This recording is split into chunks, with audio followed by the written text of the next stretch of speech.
sweat out anything that's bad in me. Yeah, I started that. Okay? Keep it going. I'll shut the door and then. And then just hit record when I'm done to stop it. Yeah.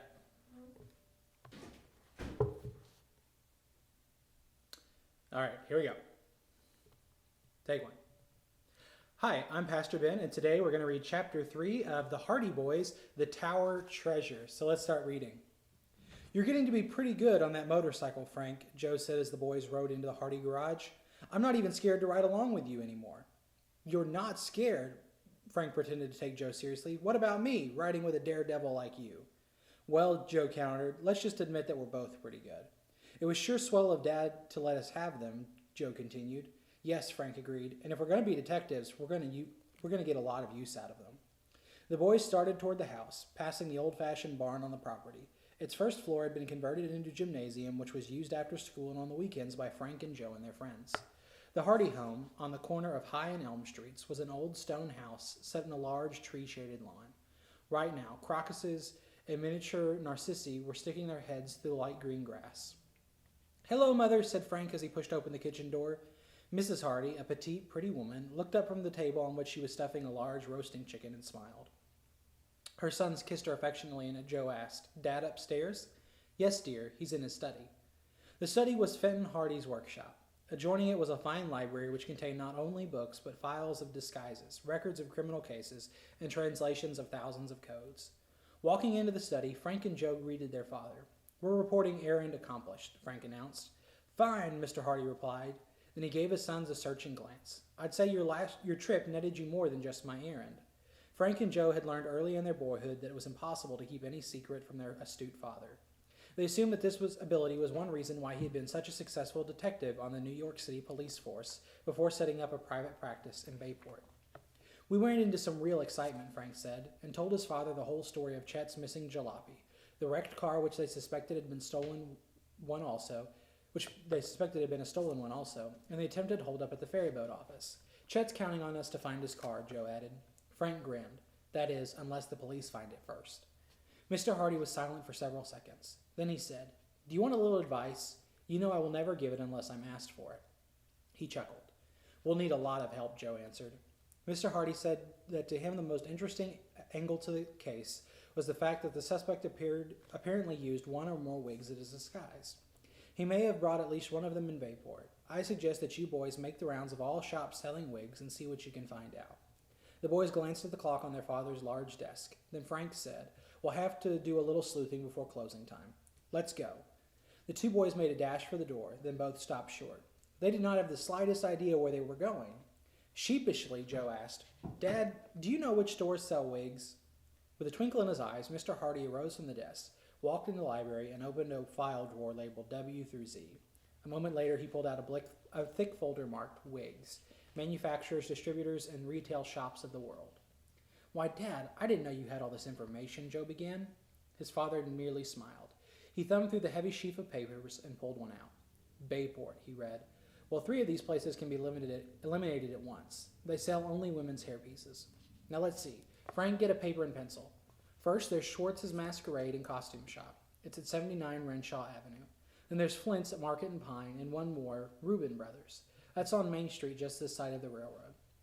Schwartz is his closest, Frank spoke up. Let's try him first, Joe. Hopefully, the boys dashed out to their motorcycles and hurried downtown.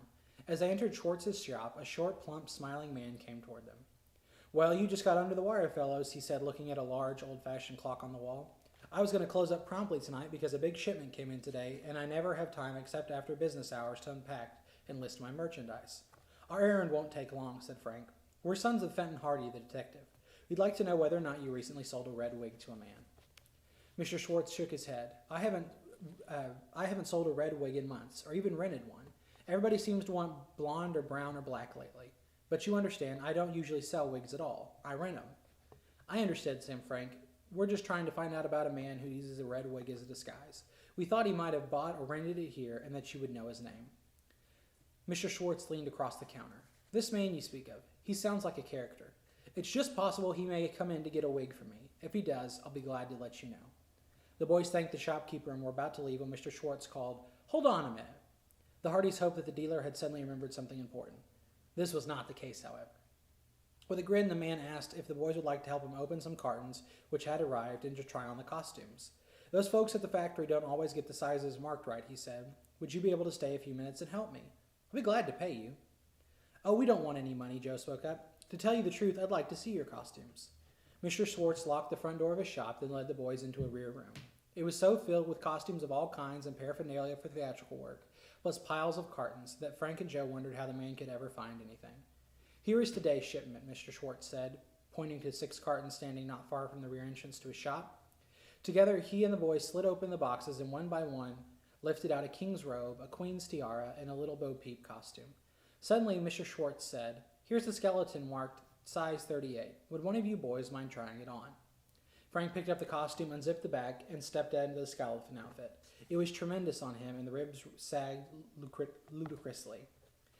Guess a fat man modeled for this, he remarked, holding the garment out to its full width. At that moment, there was a loud rap on the front door of the store. Mr. Schwartz made no move to answer it. I'm closed, he said. Let him rap. Suddenly, Frank had an idea. The thief who used wigs might be the late customer, coming on purpose at this hour to avoid meeting other people. Without a word to the others, he dashed through the doorway into the store and toward the front entrance. He could vaguely see someone waiting to be admitted, but the stranger gave one look at the leaping, out-of-shape skeleton and disappeared in a flash. At the same moment, Frank tripped and fell headlong. Mr. Schwartz and Joe, hearing the crash, rushed out to see what had happened.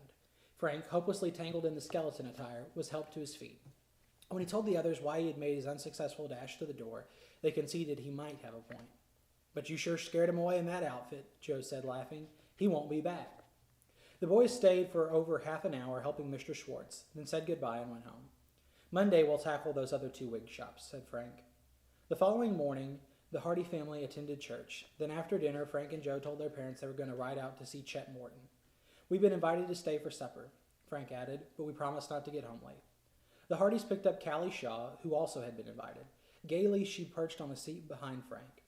Hold on, Callie, Joe teased. Frank's a wild cyclist. The young people were greeted at the door of the Morton farmhouse by Chet's younger sister, Iola, dark-haired and pretty. Joe Hardy thought she was quite the nicest girl in Bayport High and dated her regularly. As dusk came on, the 5 young people gathered in the Morton's kitchen to prepare supper. Chet, who loved to eat, was in charge, and doled out various jobs to the others. When he finished, Joe remarked, "And what are you going to do, big boy?" The stout youth grinned. "I'm the official taster." A howl went up from the others. "No worky, no eaty," said Iola flatly. Chet grinned. "Oh, well, if you insist, I'll make a little side dish for all of us. How about Welsh rabbit?" "You're elected," the others chorused, and Chet set to work.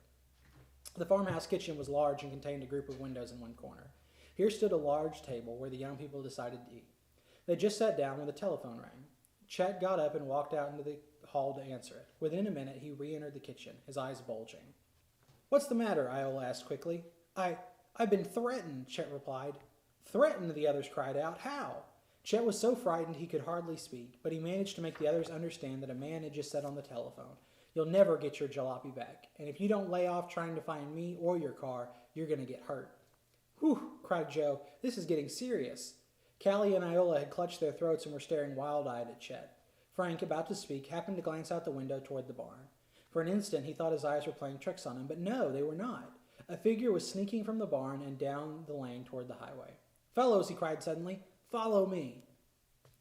All right, well, that was Chapter 3 of the Hardy Boys, The Tower Treasure. So we're glad that you've been here today, and we'll see you next week. Bye-bye.